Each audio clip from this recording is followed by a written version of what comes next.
সুপ্রিয় শিক্ষার্থী বন্ধুরা, সবাইকে জানাই রেডিয়াম সায়েন্স একাডেমির পক্ষ থেকে আন্তরিক প্রীতি এবং অভিনন্দন। আজকে আমরা টানা তারের আর কম্পন এবং টানা তারের আর কম্পনের সূত্রগুলো দেখব। শুরুতে আমরা একটি তারকে অর্থাৎ স্ট্রিংকে এই রকম দুটি দৃঢ় অবস্থানের সাথে টান টান করে বেঁধে রাখবো, তাহলে এটিকে বলা হবে টানা তার। এই টানা তারের মধ্যে আমরা আর কম্পনের সৃষ্টি করব। কিভাবে আর কম্পন সৃষ্টি করা যাবে বলতো? এই তারটিকে ধরে লম্বালম্বি ভাবে আমি যদি টেনে ছেড়ে দেই তাহলে এর মধ্যে একটি তরঙ্গের সৃষ্টি হবে এবং মাধ্যমের যে কণাগুলো আছে সেগুলো এইভাবে কাঁপবে এবং তরঙ্গ এই দিকে সঞ্চালিত হবে। তাহলে তরঙ্গের অভিমুখের সাথে মাধ্যমের কণাগুলো এখানে 90 ডিগ্রি কোণে তথা সমকোণে কম্পিত হবে। তার মানে এই তারের মধ্যে যে তরঙ্গের সৃষ্টি হবে, যে কম্পনের সৃষ্টি হবে, এটি হবে আর কম্পন। এই টানা তারটিকে আমরা কয়েকভাবে কম্পিত করব এবং শুরুতেই আমরা ধরে নেই এই যে টানা তারটি রয়েছে এই তারটির দৈর্ঘ্য ছোট হাতের এল। ওকে, এবারে আমরা এই তারটিকে যদি ঠিক মাঝখানে ধরে আমরা টেনে ছেড়ে দেই তাহলে যে কম্পনের সৃষ্টি হবে এটি হবে আর কম্পন এবং এই রকম একটি তরঙ্গের সৃষ্টি হবে। একটি পূর্ণ কম্পন হচ্ছে এই রকম, একটি পজিটিভ হাফ সাইকেল একটি নেগেটিভ হাফ সাইকেল থাকবে, positive half cycle negative half cycle. তার মানে এই যে অর্ধচক্র এবং নিচের অর্ধচক্র মিলে একটি পূর্ণ কম্পন সম্পন্ন করেছে। তাহলে বলতো এই জায়গাতে এই যে এইটুকু অর্ধেক চক্র আমরা পেয়েছি, এই যে অর্ধেক চক্র আমরা পেয়েছি, তাহলে বলতো এই জায়গাতে পুরাটার তরঙ্গ দৈর্ঘ্য, পূর্ণ কম্পনের তরঙ্গ দৈর্ঘ্য যদি ল্যামডা হয় তাহলে এইটুকু দৈর্ঘ্য কত? এইটুকু দৈর্ঘ্য হবে ল্যামডা ভাগ 2। ওকে, এইটুকু দৈর্ঘ্য হবে ল্যামডা বাই 2। তার মানে এই ল্যামডা বাই 2টাই কিন্তু হচ্ছে আমার এল এর মান। তাহলে আমরা lambda by 2 is equal to লিখতে পারি এল। এই ল্যামডা তরঙ্গ দৈর্ঘ্য ল্যামডা ইজ ইকুয়াল টু কি লেখা যাবে? 2L। যে তরঙ্গটি তৈরি হয়েছে এই মাধ্যমে এর বেগ ধরি v, তাহলে v ইজ ইকুয়াল টু আমরা কি লিখতে পারি? f lambda. আচ্ছা, আমরা এই কম্পাঙ্কটাকে f1 ধরি কারণ কম্পাঙ্ক সব জায়গায় একই রকম হবে না। তাহলে এইখান থেকে f1 ইজ ইকুয়াল টু লেখা যাবে v ভাগ ল্যামডা। বলতো এই ল্যামডার মান কত? 12। তাহলে আমরা এইখান থেকে লিখতে পারি f1 ইজ ইকুয়াল টু, এই ল্যামডার জায়গায় 12 বসিয়ে দেই, তাহলে v ভাগ 12। আমরা এই জায়গাতে এই শর্তে আমরা কম্পাঙ্ক পেয়ে গেছি f1 is equal two v ভাগ 12। এরপরে দেখো তো আমরা এই তারটিকে এই ঠিক মাঝখানে আমরা আঙ্গুল দিয়ে ধরে এইভাবে চেপে ধরে যদি এই অংশকে টেনে ছেড়ে দেই, এই দুই অংশকে টেনে ছেড়ে দেই, তাহলে এবার তরঙ্গটা কেমন হবে? এখানেও তরঙ্গ তৈরি হবে, এখানেও তরঙ্গ তৈরি হবে, এখানেও তৈরি হবে, এখানেও তৈরি হবে।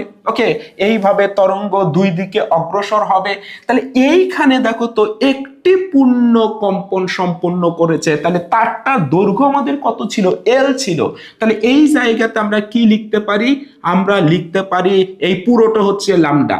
তার মানে ল্যামডা ইজ ইকুয়াল টু এখানে হবে এল, অর্থাৎ তরঙ্গ দৈর্ঘ্য এই তারের দৈর্ঘ্যের সমান। তাহলে এইখান থেকে আমরা কি লিখতে পারি? v is equal two f2 lambda. এই জায়গাতে আমরা এটার ক্ষেত্রে কম্পাঙ্ক ধরেছি f1, এটার ক্ষেত্রে কম্পাঙ্ক ধরলাম f2। ওকে, তাহলে এইখান থেকে আমরা f2 ইজ ইকুয়াল টু কি লিখতে পাবো? f2 ইজ ইকুয়াল টু হবে v ভাগ ল্যামডা। বলতো এই ল্যামডার মানটা যদি আমরা এইখানে বসিয়ে দেই তাহলে f2 ইজ ইকুয়াল টু, দেখো উপরে থাকবে v আর নিচে থাকবে ল্যামডা। ল্যামডার মান কত? এল। v ভাগ এল ইজ ইকুয়াল টু কি লেখা যাবে? 2f1।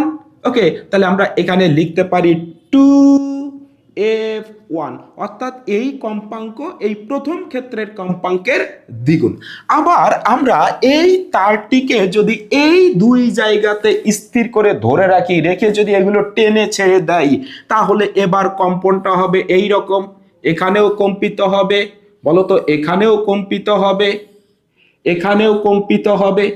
ওকে, পুরা তারটার দৈর্ঘ্য ছিল এল, আর এই পুরাটা কত বলতো, এই পুরাটা হচ্ছে ল্যামডা, আর এইটুকু কত, ল্যামডা বাই 2। তাহলে এখানে হবে ল্যামডা যোগ ল্যামডা ভাগ 2, এই যে এইটুকু ল্যামডা বাই 2। তাহলে লসাগু যদি করি বলতো হবে 3 ল্যামডা ভাগ 2। আর এই ক্ষেত্রে কম্পাঙ্ক কত, নাম দেই F3। তাহলে এই জায়গাতে 3 ল্যামডা বাই 2, এই দৈর্ঘ্যটা কার সমান বলতো, এই তারের দৈর্ঘ্যের সমান। তাহলে আমরা লিখতে পারি 3 ল্যামডা ভাগ 2 ইজ ইকুয়াল টু লিখতে পারি L। তাহলে এইখান থেকে ল্যামডা ইজ ইকুয়াল টু কি লেখা যাবে, 2L ভাগ 3। আমরা এইখান থেকেও কম্পাঙ্ক বের করতে পারি, আমরা জানি V is equal two F lambda, তার মানে F3 ল্যামডা। বলতো F3 ইজ ইকুয়াল টু এইখানে কি লেখা যাবে, উপরে হচ্ছে V, নিচে হচ্ছে ল্যামডা। এইখান থেকে আমরা F3 ইজ ইকুয়াল টু কি লিখতে পারি, খেয়াল করো, উপরে হচ্ছে V, নিচে হবে এই ল্যামডার মান, 3টা উপরে চলে যাবে, তাহলে হবে 3V ভাগ 2L। ওকে, তাহলে F3 ইজ ইকুয়াল টু কি লেখা যাবে, দেখো তো এই V ভাগ 2L, দেখো V ভাগ 2L মানে হচ্ছে F1, তাহলে এটি হবে 3F1। এবারে দেখো তো এই চতুর্থ ক্ষেত্রে আমরা এবারে 3টা বিন্দুকে টাচ করে ধরে রাখবো, মানে এইভাবে আমরা 3টা বিন্দুকে ধরে রাখবো, রেখে আমরা এগুলোকে কম্পিত করব, করলে এই রকম তরঙ্গ তৈরি হবে, এখানেও তরঙ্গ তৈরি হবে, এখানেও তৈরি হবে, এখানেও তৈরি হবে। এবার দেখো কয়টা পূর্ণ কম্পন, এই দেখো একটি পূর্ণ কম্পন, এই দেখো দুটি পূর্ণ কম্পন সম্পূর্ণ করেছে। তাহলে এই পুরা তরঙ্গ দৈর্ঘ্য কত, মানে 2টা তরঙ্গ দৈর্ঘ্য রয়েছে, তার মানে 2 ল্যামডা। এবং এই ক্ষেত্রে কম্পাঙ্ক কত, চতুর্থ ক্ষেত্রে ধরি F4। তাহলে বলো তো 2 lambda is equal two 2 lambda is equal two এখানে হবে L। তাহলে এইখান থেকে ল্যামডা ইজ ইকুয়াল টু আমরা কি লিখতে পারি, L ভাগ 2, ভাগ হয়ে যাবে। এইখান থেকে আমরা কম্পাঙ্ক বের করার চেষ্টা করব, V ইজ ইকুয়াল টু আমরা জানি F4, এখানে হবে ল্যামডা। তাহলে F4 ইজ ইকুয়াল টু হবে উপরে V, নিচে হবে lambda. F4 is equal two হবে বলতো, উপরে V থাকলো, ল্যামডার মান কত, L বাই 2, ভাগটাকে গুণ করে দিলে 2টা উপরে চলে যাবে, তার মানে 2V, নিচে হবে L। এবারে বলো এই V বাই L মানে কত ছিল, V বাই L মানে হচ্ছে 2F1। তাহলে এখানে যদি 2F1 বসিয়ে দেই, তাহলে F4 ইজ ইকুয়াল টু হবে 4F1। তোমরা এইখান থেকে বলো তো, আমরা 4টা কম্পাঙ্ক পেয়ে গেছি, F1, F2, F3, F4। তাহলে এই 4টা সুরের মধ্যে কার কম্পাঙ্ক সবচেয়ে কম, এই দেখো প্রথমটির কম্পাঙ্ক সবচেয়ে কম, এটা 2 গুণ বড়, এটা 3 গুণ বড়, এটা 4 গুণ বড়। তাহলে যার কম্পাঙ্ক সবচেয়ে কম তাকে আমরা বলেছিলাম মূল সুর বা মৌলিক সুর বা ফান্ডামেন্টাল টোন আমরা বলেছিলাম। তাহলে এই যে প্রথমটি আমাদের রয়েছে, এই প্রথমটির নাম হবে মূল সুর বা মৌলিক সুর। তাহলে এটি হচ্ছে মূল সুর বা মৌলিক সুর বা ফান্ডামেন্টাল টোন। তারপরে আমরা বলেছিলাম এই মূল সুর ব্যতীত বাকি যত সুর আছে এগুলোকে বলা হবে উপসুর। তার মানে এই বাকি 3টাই কিন্তু আমাদের উপসুর, এই 3টাই হচ্ছে উপসুর। ওকে, এবার দেখো তো এই উপসুরগুলোর মধ্যে কার কার কম্পাঙ্ক এই মূল সুরের সরল গুণিতক, বলতো সেগুলোকে আমরা বলবো সমমেল বা হারমোনিক। দেখো তো এটা কত গুণ, F2 এর মান 2F1 মানে 2 গুণ বড়, তাহলে এটা হচ্ছে 2 গুণ বড়, তাহলে এটার নাম হবে সমমেল বা হারমোনিক। তাহলে এটা একটি হারমোনিক বা সমমেল। ওকে, এটা কত গুণ বড় বলতো, এটা কিন্তু 3 গুণ বড় এই মূল সুরের চাইতে, তাহলে এটাও হবে হারমোনিক বা সমমেল, এটাও হারমোনিক। তারপরে বলতো এই যে এটা রয়েছে এটা কত গুণ বড়, এটা দেখো 4 গুণ বড় মূল সুরের চাইতে, অর্থাৎ F4 এর মান F1 এর 4 গুণ বড়, তাহলে এটাও কিন্তু হবে হারমোনিক।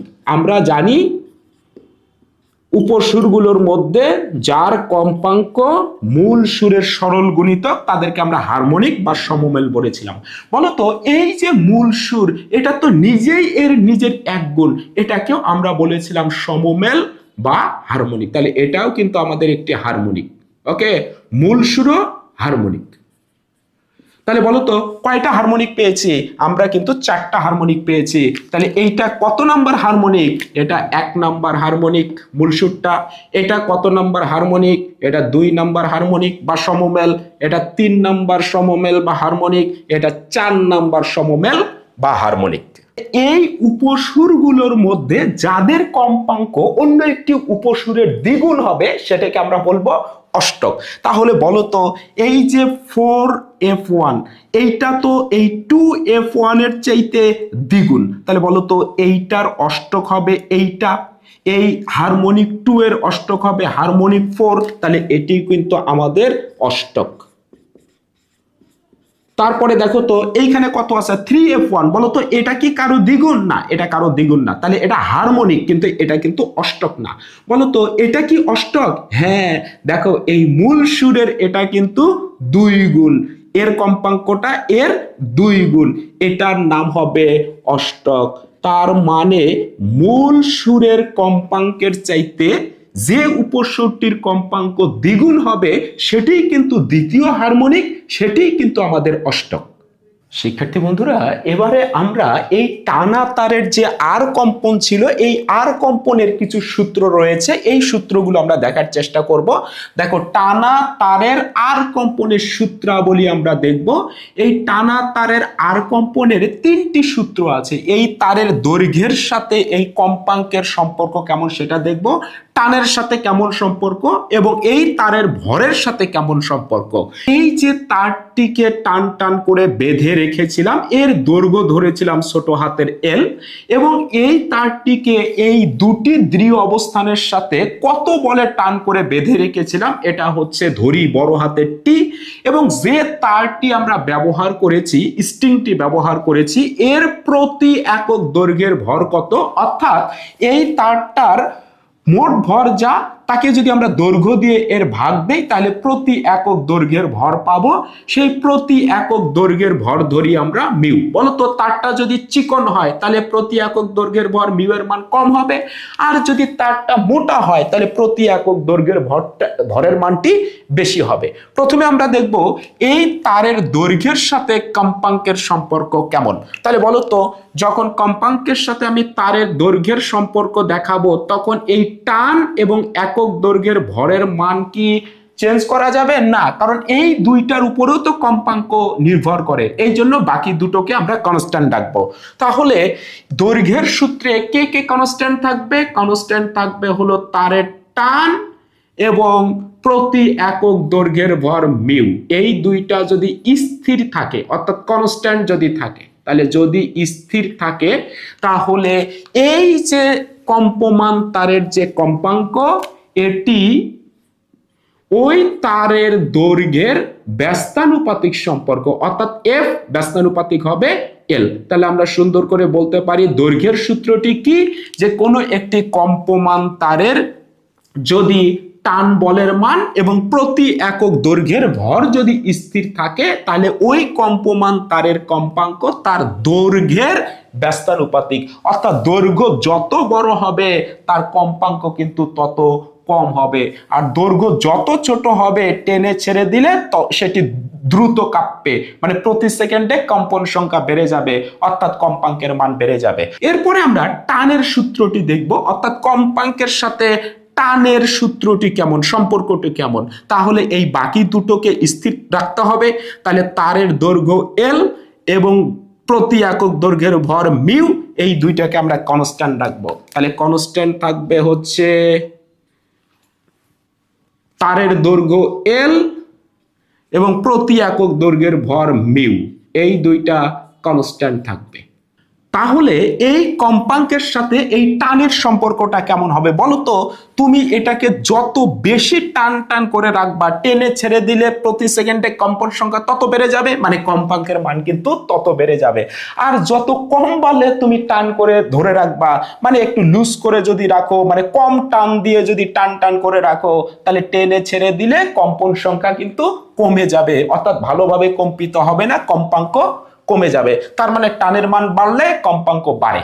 তাহলে আমরা কি লিখতে পারি টানের সূত্র? তাহলে ওই কম্পমান তারের কম্পাঙ্ক এফ সমানুপাতিক, এটা হবে টি, অর্থাৎ টানের সমানুপাতিক, তবে বর্গমূলের কিন্তু সমানুপাতিক। প্রমাণ করে দেখা গেছে যে টি এর বর্গমূলের সমানুপাতিক হচ্ছে কম্পাঙ্ক। তাহলে টানের সূত্রটি সুন্দর করে লিখব, কোন কম্পমান তারের দৈর্ঘ্য এবং তার প্রতি একক দৈর্ঘ্যের ভর যদি আমরা কনস্ট্যান্ট রাখি, স্থির রাখি, তাহলে ওই তারের কম্পাঙ্ক তার টান বলের বর্গমূলের সমানুপাতিক। ভরের সূত্রে এই তারের দৈর্ঘ্য এল এবং টান বল টি, এই দুটোর মান স্থির থাকবে। বলতো যদি এই দুইটা স্থির থাকে, যদি তারটি মোটা হয়, বলতো মিউ এর মান বেশি হবে, তখন কম কাঁপবে, মানে কম্পাঙ্ক কম হবে। আর যদি তারটি চিকন হয়, তাহলে মিউ এর মান কম হবে, তখন টেনে ছেড়ে দিলে দেখবা অনেক দ্রুত কাঁপছে, মানে কম্পাঙ্কের মান কিন্তু বেড়ে যাবে। তার মানে ব্যস্তানুপাতিক সম্পর্ক। অর্থাৎ যদি এল এবং টি স্থির থাকে, তাহলে কম্পমান তারের কম্পাঙ্ক তার প্রতি একক দৈর্ঘ্যের ভরের ব্যস্তানুপাতিক, তবে বর্গমূলের ব্যস্তানুপাতিক। প্রমাণ করে দেখা গেছে এই কম্পাঙ্ক ব্যস্তানুপাতিক রুট ওভার মিউ। এবারে আমরা এই তিনটি সূত্রকে আমরা একত্রিত করব, সমন্বয় করে লিখব। যদি সমন্বয় করে লিখি, বলতো এফ এফ এফ, তাহলে এখানে থাকবে এফ সমানুপাতিক সমানুপাতিক সমানুপাতিক, থাকবে সমানুপাতিক।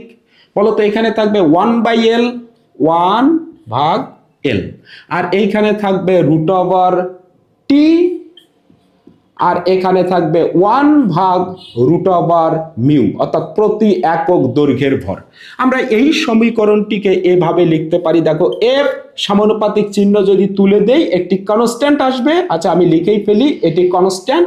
আর এইখানে দেখো কি থাকবে 1/L, আর এখানে থাকবে দুটোর উপরে যেহেতু বর্গমূল রয়েছে, উপরে হবে টি, নিচে হবে মিউ।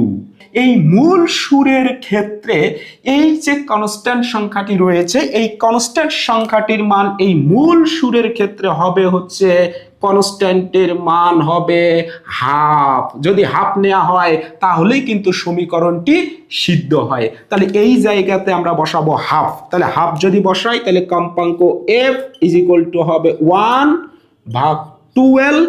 ওকে, মূল সুরের জন্য, মূল সুরের জন্য, ওকে, তাহলে মূল সুরের জন্য কম্পাঙ্কের মান হবে 1/12, কনস্ট্যান্টের মান হবে হাফ, আর এখানে থাকবে রুট ওভার, উপরে টান বল, নিচে হবে প্রতি একক দৈর্ঘ্যের ভর। তাহলে আমরা কম্পাঙ্ক পেয়ে গেছি, কম্পাঙ্ক F is equal to 1/12 root over T ভাগ মিউ। আবার বলো তো এই মূল সুরের জন্য আমরা এই ল্যামডার মান কত পেয়েছিলাম? 12। তাহলে বলো তো এই নিচে যে 12 রয়েছে, এই জায়গাতে আমরা ল্যামডা বসাতে পারি, অর্থাৎ এফ ইজ ইকুয়াল টু 1/ল্যামডা। এই যে 12 এর জায়গায় বসালাম ল্যামডা, এখানে থাকবে রুট ওভার টি, নিচে থাকবে মিউ। বলো তো ল্যামডাটাকে যদি আমরা এই পাশে নিয়ে আসি, তাহলে হবে F lambda is equal to root over T ভাগ মিউ। বলো তো আমরা কি জানি? V is equal to F lambda. তাহলে এফ ল্যামডার জায়গায় লিখতে পারি V is equal to root over T, নিচে হবে মিউ। তাহলে যদি আমাদেরকে মূল সুরের জন্য কম্পাঙ্ক বের করতে বলে, এই ফর্মুলা দিয়ে বের করব, আর মূল সুরের জন্য যদি আমাদেরকে বেগ বের করতে বলে, তাহলে আমরা এই ফর্মুলা দিয়ে বের করব। ফাইনালি আমরা সারাংশ আকারে বলতে পারি যে এই রকম দৃঢ় অবস্থানের সাথে এই রকম যদি একটি তারকে আমরা টান টান করে বেঁধে রাখি, রেখে যদি মাঝখানে টেনে ছেড়ে দেই, তাহলে এখানে কম্পাঙ্কের মান হবে সবচেয়ে কম এবং এই দুই প্রান্তে কিন্তু নিস্পন্দ বিন্দু তৈরি হবে এবং মাঝখানে সুস্পন্দ বিন্দু তৈরি হবে। যদি এইভাবে মাঝখানে স্থির রেখে দুই দিকে টেনে ছেড়ে দেই, তাহলে এটি নিস্পন্দ বিন্দু, নিস্পন্দ বিন্দু, নিস্পন্দ বিন্দু, এটা সুস্পন্দ বিন্দু, সুস্পন্দ বিন্দু। ওকে, দেখো এটা নিস্পন্দ, নিস্পন্দ, নিস্পন্দ, নিস্পন্দ, এটি নিস্পন্দ, নিস্পন্দ, নিস্পন্দ, নিস্পন্দ, নিস্পন্দ বিন্দু আমরা পাবো। এবং আমাদের এই ক্ষেত্রে যদি কম্পাঙ্ক বের করতে বলে এই ফর্মুলা দিয়ে বের করব, এবং যদি আমাদের বেগের মান বের করতে বলে আমরা এই ফর্মুলা দিয়ে বের করব।